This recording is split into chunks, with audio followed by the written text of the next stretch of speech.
Thanks for tuning in. Episode 22 of the Maritime Gardening Podcast. And Greg, how are things growing? Everything's growing pretty good. We're at the end, getting towards the end of it, but plenty still happening in the garden. Nice. So it is now most definitely fall. In fact, we've had a couple cool evenings.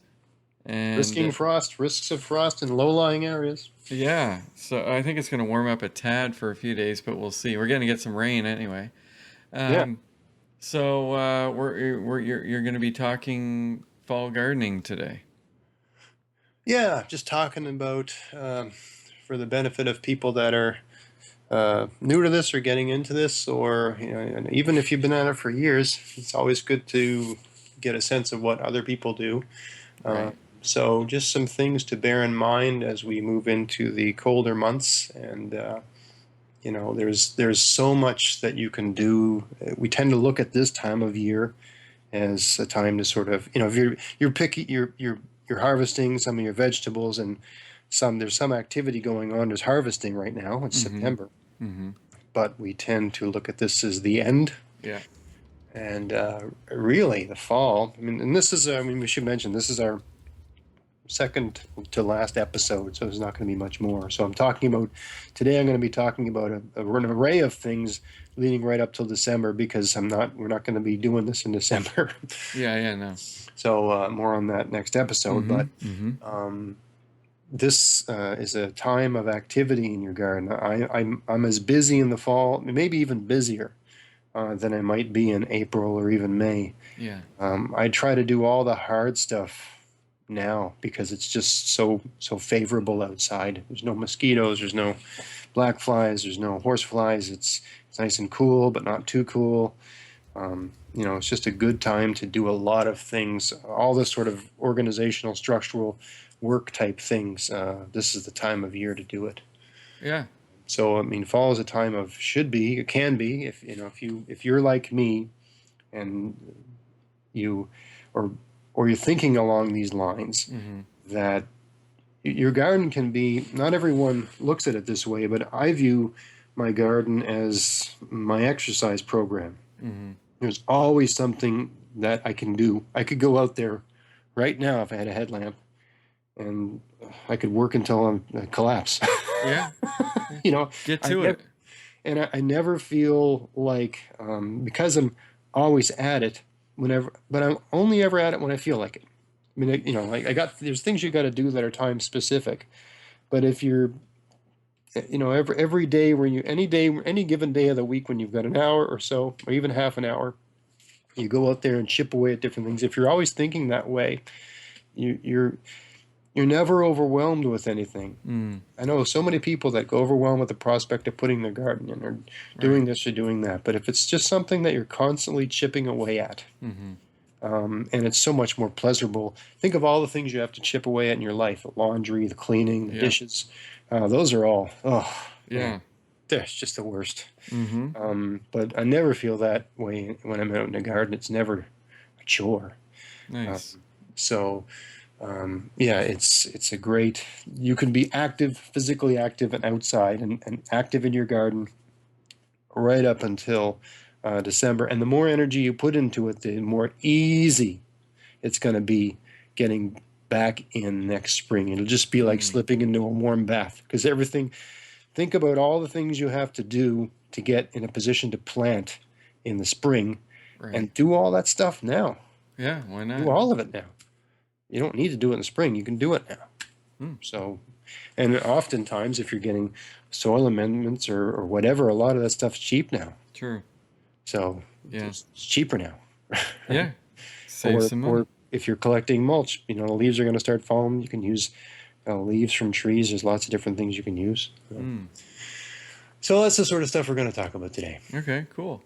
So last episode I talked about building new beds and amending soils, so we're not going to, I think that's what I talked about. So we're not really going to talk about that too much today. If you've got new beds you want to build them now. And, if some of your gardens didn't perform well, add some compost or manure or whatever you can get your hands on to improve the soil quality. Do it now. I mean, the longer, it's so much better to do that now and let everything in that system, the soil system, Right. get mixed in and get to know one another and Right. everything's, you know, improving soil is not about getting all the right chemicals in there. It's about Mm. improving the health of the soil, right? Right. So Right. you do that in the fall, and the whole thing will be balanced by the spring, where it's going to be more balanced in the spring if you do it now. Mm. If you do it in the spring, it's got to achieve balance on the fly. Right. Right. So much easier to do now. Mm. Good Uh, advice. Also, in the spring, you can just focus on arranging. Where does everything go? What's the best place for this? What's the best place for that? And all that. I mean, really, in the spring, you're worried about coddling, nursing, Mm. sort of helping, right? Your thinking should be all about getting those seedlings to a state where they can take care of themselves. So your mindset in the spring should be more about like being a nurse, Yeah. sort of thing, a mother, or whatever, Right. whatever, Right. nurturing. That's what Yeah. I'm looking Yeah. for. Yeah. You should be in a nurturing state, Mm-hmm. not a building state or a physical Right. working state.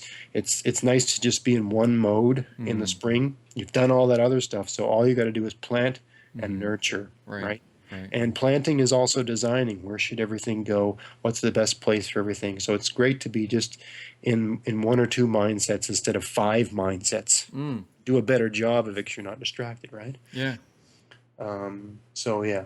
Also, I guess we're moving into I would say mid-October. It's a bit early. I would say to plant garlic right now. You want to plant the garlic. Uh, if you plant it too soon, it'll sprout, and then the sprouts will freeze, and so it uses up some of the energy. So you want to plant it, early enough that it's going to root a bit. You want to plant it so there's enough heat in the soil and the conditions are right that the garlic clove roots a bit, but you don't want the garlic clove to start growing. You Mm. just want it to root a bit, and then you want the ground to freeze and the garlic to shut down and just hibernate, wait. Right. I found around mid-October is better timing for that. Mm. Okay. So yeah, get your garlic, plant your garlic, get good seed garlic. You can roll the dice with grocery store garlic, but I wouldn't. You really have to get in this climate, zone 5. You need a hard neck garlic, in my experience, and many of the garlic you don't know what you're getting in a grocery store. It might be fine, Yeah. or it might have been sprayed with all kinds of chemicals so it's super white, because people only buy white things. Yeah. Yeah. The chemicals might not be good for growing them. Sometimes they're sprayed with chemicals that retard the sprouting process, Yeah. because the garlic's not much good to you, the grocery store owner. If they're all sprouting, no one's going to want to buy them. Right. So there's this stuff they can spray on it that stops that. And outside of the fact of whether that's good for you, Yeah. if you're planting them to grow garlic, you don't want them to have been treated with something that No. stops that, right? No. No. So that's I'm sure there are store-bought garlic that you can plant and do great, but you're rolling the dice. So I'm just still using the one garlic I got from you last month. oh The my goodness, giant. It's a giant.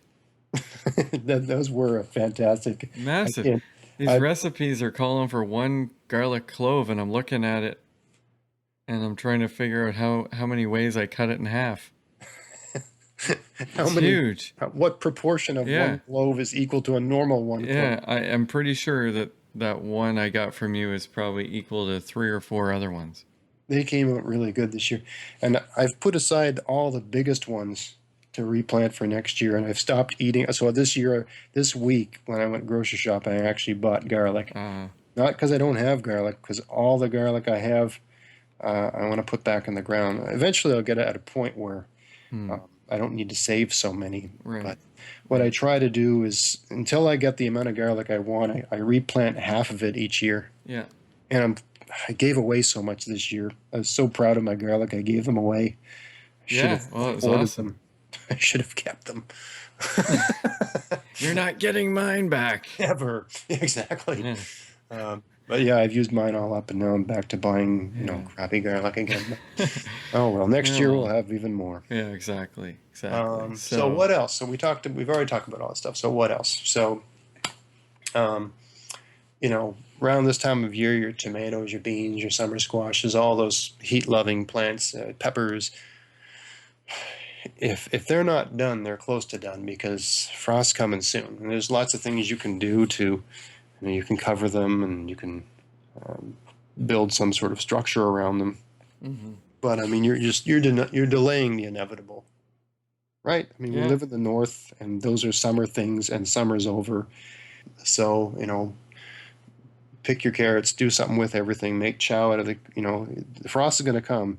Frost is going to come sooner than you think, and there's nothing worse. And I do this every single year. And this year, I swear I'm not going to get into it. This weekend, I'm making chow because I mean, if you have a tomato that's green, yeah. it's not going to ripen. you No, know, no. I mean, you can take all your green tomato plants and you can cut them off at the stalk, and you can hang them indoors upside down, and some of them will turn red. So if you've only got a handful, do that. But if you've got bowls and bowls and bowls of green tomatoes like I do, Mm, um, pick them and make chow, or make green tomato salsa, or do something with them, yeah, and preserve them. You make that chow, you can preserve it. If you make the salsa, you can preserve it, and then you've got it, for later. yeah, So, and you can put your peppers in there too, and all that sort of stuff. I mean, summer's over, so get rid of all that stuff. And those beds are now freed up to be amended, or whatever you're going to do with them, right? mm, You can work on those beds. mm-hmm, Um, Carrots and parsnips, those things, leave them, right? Frost just makes them better. mm, Both those plants, the starches in them start converting to sugar when they start getting hit with frost. mm, So they taste much better. So leave them in the ground right until the holidays. And I don't mean Thanksgiving, I mean Christmas, right? yeah, So leave them in the ground until then. And if they're in raised beds, you got to get them out of the ground because that thing's going to freeze solid. But if they're in the ground at grade, right, not above ground, if you've planted them in the green, let's say you've got beautiful loamy soil and it's on the ground, you can heap up leaves or hay or something insulative on top of them. You can leave them in the ground all winter and just move that insulation away whenever you want to pick them. mm-hmm, And it should, if you've got enough insulation on there, the soil should be workable. Okay, you yeah, want to have a good, so if you'd want that insulative stuff to be a couple feet high, yeah, and you'd want it to have a radius that goes beyond the edge of your bed. So it should go another foot or so past where the edge of the bed is, yeah, so that it's well insulated. But if you don't want to bring them in the house, and they're not going to degrade. Nothing's going to happen to them if you leave them like that, as long as you cover them well. But if it's in a raised bed, and mine are, this year I put mine in one of my. I have some raised beds and I have some ground level beds. mm-hmm, Then I got to get them all out of there, right? mm, But I don't have to do that until mid-December, end of December. right, And this time of year, because I've eaten all of my summer squash and my beans are all done, and I've preserved some of that, but I don't want to eat that stuff right now. I'm sick of it. I've been eating squash and carrot, squash and beans like crazy. mm, So I'm happy to take a break from squash and beans. I'm kind of tired of them. So now I'm going to start eating carrots and potatoes and things like that, and beets and all those things mm, that are ready to go, and they're fall. They like the cool weather. yeah, So I can start gorging on that sort of stuff because I have so much of it. Um, so yeah, leave them in the ground. They're just going to get better and better and better. And your parsnips, I wouldn't even touch them until mm, Thanksgiving. They need frost. They really aren't. They're so much better when there's frost. It's not worth yeah, eating them. Eat your carrots right now. Carrots are sweet. Carrots get better with frost, but they're still sweet without it. mm, But parsnips really, they're so much better with the frost. It's kind of an insult to the parsnip to eat it before then. mm-hmm, You yeah, know? Yeah, just wait a little while longer if you've got parsnips. Don't be hasty. yeah, Now, potatoes. Again, I'd leave those in the ground until I don't know, sometime in November. If they're well covered, right? You don't want the frost touching the potato, but if they're underground and there's a mulch, the frost isn't going to bother them. They can take, as long as they're 5 degrees or warmer, they're going to be fine. Hmm. So you have to be the judge of that. Generally speaking, I just keep, whenever I want potatoes, I go in the garden and get them. I'll leave them out there. I don't want to have to warehouse and deal with them. They're Yeah. already, they're in the, right now, they're in a place where they will keep well. Yeah. So why would I mess with that, right? Mm-hmm. I don't have to right now. I've got other things I'm busy doing. So when I have to pick them all out of the ground, I will. But I've got 1, 2, 3, 4. I got 4 beds with potatoes in them. I've probably got 100, maybe even more. I might have 200 pounds of, I don't know how much I got out there. I have to pick them all and see. But I've got a lot of Okay. potatoes out there.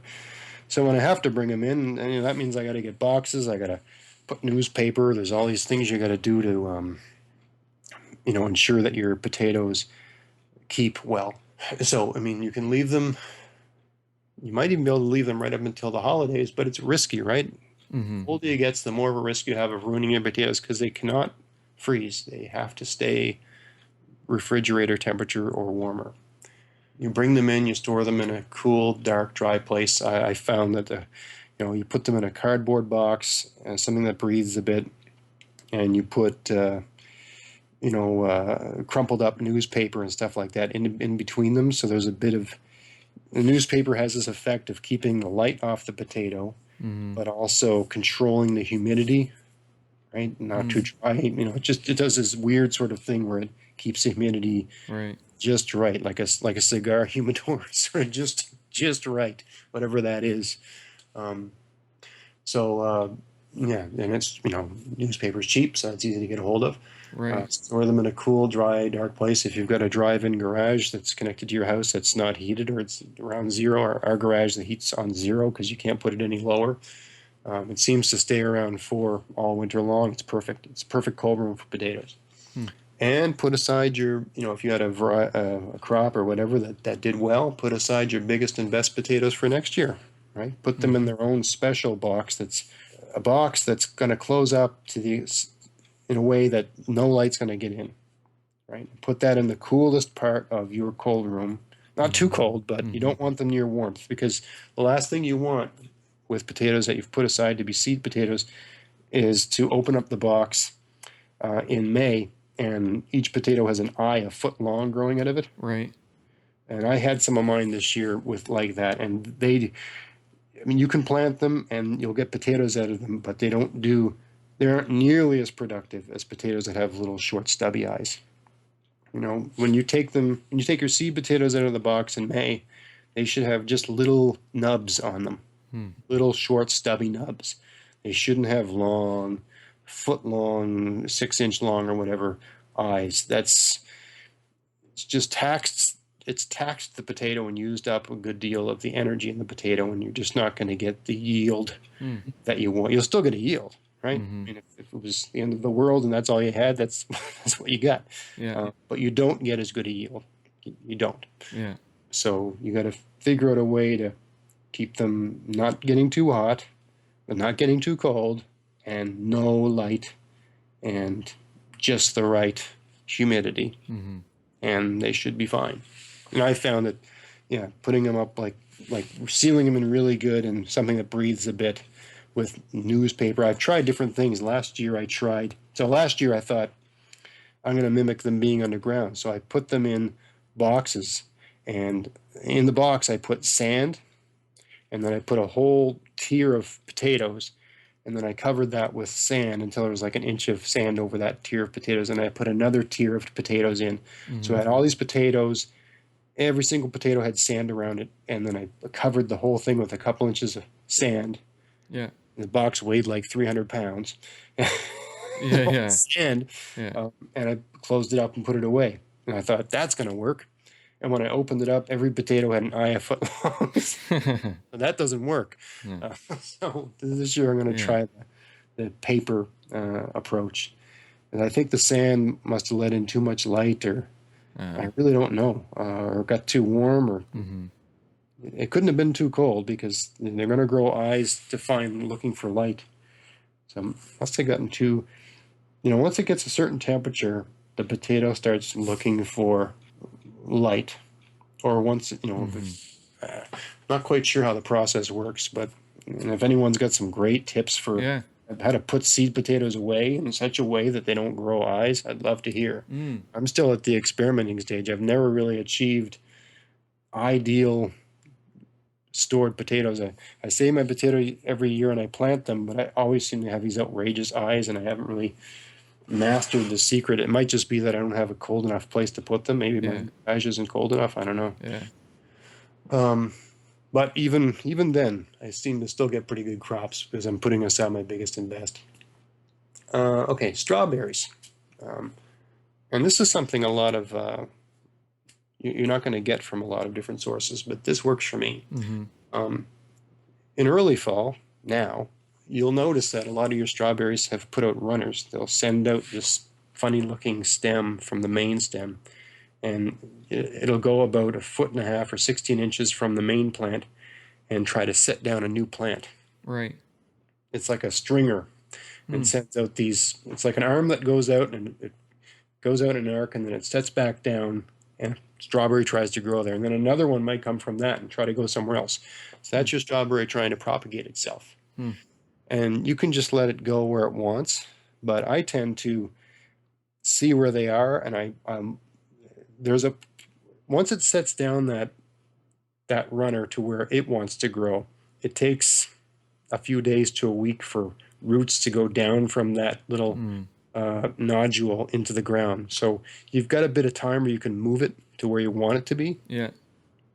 So you can move it so that it's still attached to the plant. That's ideal. So if you want all your strawberries growing in a row, you just move the runners so they're in line with that row. Mm-hmm. Because the plants you have now are going to be dead in X number of years, right? Strawberry plants only live about 5 years, Yeah. Yeah. and they're only really productive for about 3 or 4, and then they start to really degrade and have lower and lower yields. So I just try to move the runners in line with where I have them, so everything's where I want it. But maybe I'm a little bit too retentive with that sort of thing. I like everything having its own place. Mm-hmm. It's probably just as productive to have a total hippie garden and let it take care of Yeah. itself Yeah. once. But so that's one thing you can do. Another thing you can do is if you've got runners in a garden, and let's say the plants are only a year old, so they don't need competition in that soil. You can cut the runner off at the base of the main plant, pick that whole new one up, and especially if you've got a runner that's set out a new plant and that plant has started to root, okay? So it's Mm-hmm. got roots on it. You cut the runner off at the main plant, you pick the whole thing up, gentle, don't try to wreck the roots, and you can plant that runner where you want your strawberries to be. And if you do it, you bury the whole runner stem and you make sure you get that root part in the soil, right? Yeah. And water it. And just move them all to where you want them. I did that with my first year when I had my strawberries, I took all runners, cut them off and moved them and made a whole nother bed. So I doubled my strawberry garden area by moving runners. Mm. And they're all doing fine now. But once you've done all of that, you let them go until around November. And you'll notice in November, I mean, this depends on the variety you've got. I've got every bearing, so there's actually my strawberries are still producing right now. Okay, Yeah. I'm like still making jam and picking strawberries now. Right? I just Mm-hmm. ate a few hours ago. But once the leaves start to die and the plant's starting to give up for the season, once it's evident that it's not growing anymore because the leaves are just losing their color and they're Yeah. finished, Yeah. take that whole bed and cover it with hay. The whole thing, just cover it. Mm-hmm. I mean, like 6 inches at least, Mm-hmm. maybe more, right? Cover it with hay. Just cover it until you can't see anything anymore and leave it. And next spring, the really, really weak strawberry plants won't be able to push through that, Mm-hmm. which is fine because you don't want them anymore. Mm. And the strong, viable young ones, vital ones with the vitality, they will be able to push through that. So only the plants that have got you know, really good root systems that are really going to be productive are going to come through, and they're going to get all the nutrients in the soil. Hmm. And because you put down all that hay, it's a mulch, so it's going to be Mm-hmm. feeding your soil, making an environment that the organisms in there like. So it's a Yeah. really simple. People always talk about gardening. Oh, it's strawberries. Oh, it's such a chore to have to thin them out and do this, that, and the other thing. You don't have to do that. You just put a heavy mulch over the whole bed and just let God sort them out, sort of. Mm. Yeah. So Yeah. it's just, Yeah. you know, I mean, Yeah. the ones that are finished, they're not gonna be able to deal with that. They're just gonna die, and that's fine because you want them gone anyway. Mm-hmm. You want, and they're gonna become fertilizer. So Nice. you just want the ones that are young and vibrant. You want them in your Mm. garden. Um, Survival of the fittest. circle of life. Mm. So yeah, that's a great, nice, simple, a really simple way to deal with your strawberries, and it makes growing strawberries so much more fun because you don't really do anything. I mean, all you Mm-hmm. do is in November you cover them with Mm-hmm. hay and seaweed would probably be even better for those people that have Oh seaweed. yeah. Yeah. Get all the nutrients in that.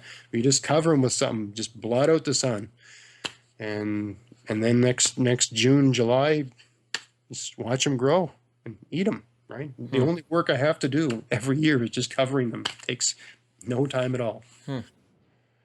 Just wheelbarrow a couple wheelbarrowfuls of some kind of mulch. I usually use hay, but there's lots of options. Um, Mm. I just use hay because I have an easy access to it. Cool. Okay, so your greens, many of them are at their best this time of year, so just keep picking them. Yeah. Keep picking them, and they do slow down a little bit, but I mean they're still growing. Mine look great, and a lot of the pests that have been uh, torturing them are starting to slow down because it's getting a bit cold for them. Mm-hmm. So so that's great. So just keep enjoying until they're gone, and leave. You know, if you've got kale or any of those biennial greens, if you had one or two that you noticed were exceptional, Mm-hmm. right? They're exceptionally big, they're exceptionally pest resistant, put a little ribbon or something around them and leave them alone right now. Stop bugging them. Stop picking them. Just Yeah. leave.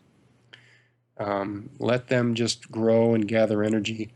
And I say put a ribbon around them or put some sort of stake with a ribbon so you don't dig them up.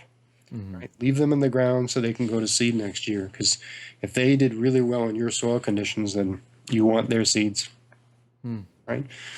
And next year you'll have like a 3-4 foot high, Yeah. bizarre Yeah. looking plant in your garden. Yeah. Really early in the season, in fact, with all these flowers that draws in pollinators and stuff. And you'll have free seeds forever. Yeah. I only harvested. I put a whole bunch of those my kale seeds aside, and I filled an entire pill bottle with kale seeds. Took about 20 minutes of my time. Huh. All I did was I put the stalk with all those kale pods in a garbage bag, Mm. and I just shook it around and sort of beat on it and slapped it and stuff like that. Mm-hmm. And the bag was full. A lot of the pods broke open in their seeds, and then I poured that into a bowl, and the bowl was full of pods, Mm-hmm. husks, and seeds.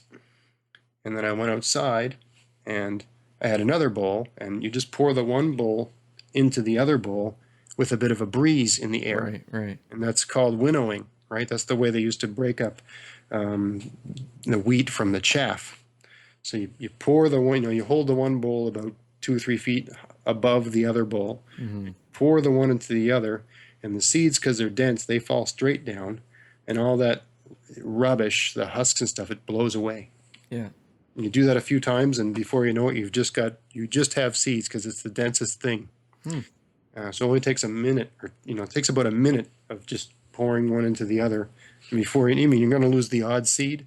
Right. But if you've got like 3,000 seeds, Yeah. Yeah. who cares if you lose 20, Yeah. right? It doesn't really matter. So it's a really simple way of getting that. Because when you're first looking, it's like, oh my God, this is going to take forever. How do I get the seeds out of all this stuff, right? Mm-hmm. Oh, it's not that complicated, really. It's just, you got to think about it like, think outside the box, right? Yeah.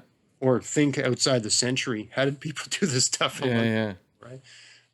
Pretty low tech, just a couple bowls and a bit of wind. Mm-hmm. Um, Finally, yeah, this is something I don't think people do, or some people don't do. At the end of the season, whenever you're done, working with your tools, clean them up. Just take a minute. It's actually, I don't know why, but I enjoy it. I'll take like an afternoon and I'll just be in my garage and I'll take all my tools and I'll take a wire brush to them or sandpaper and I'll clean them up, get all the rust off. And if they have an edge, I'll sharpen the edges and then I'll oil everything and put them all away. And then there's, again, that chore isn't staring me in the face. When spring comes around, my tools are all ready. They're clean, they're oiled, they're sharp, they're ready to go. I don't have to think about that stuff. I can think about what you should be thinking about in spring. What am I going to plant? Where should it go? How do I get it to, how do I nurture it to strength, to health, to vitality? So, yeah. Cool. That's about it. And, start dreaming about next season. Yeah. This is all kinds of things that went wrong this year. You didn't do right or whatever, or you got some new ideas. Maybe you want to have a wood chip garden, or you want to start doing some of this permaculture stuff or whatever. Start thinking about that. Just jot down things, but don't think too much. It's good to take a mental break, and at some point around the end of December, I forget about my garden. I do other things until at some point in March, I start getting this weird itch. Start listening to gardening podcasts and watching gardening stuff on YouTube, and I start devouring gardening information because I'm starting to think about, okay, it's April's right around the corner. Yeah. What am I going to do this year, right? Yeah. Exactly. Cool.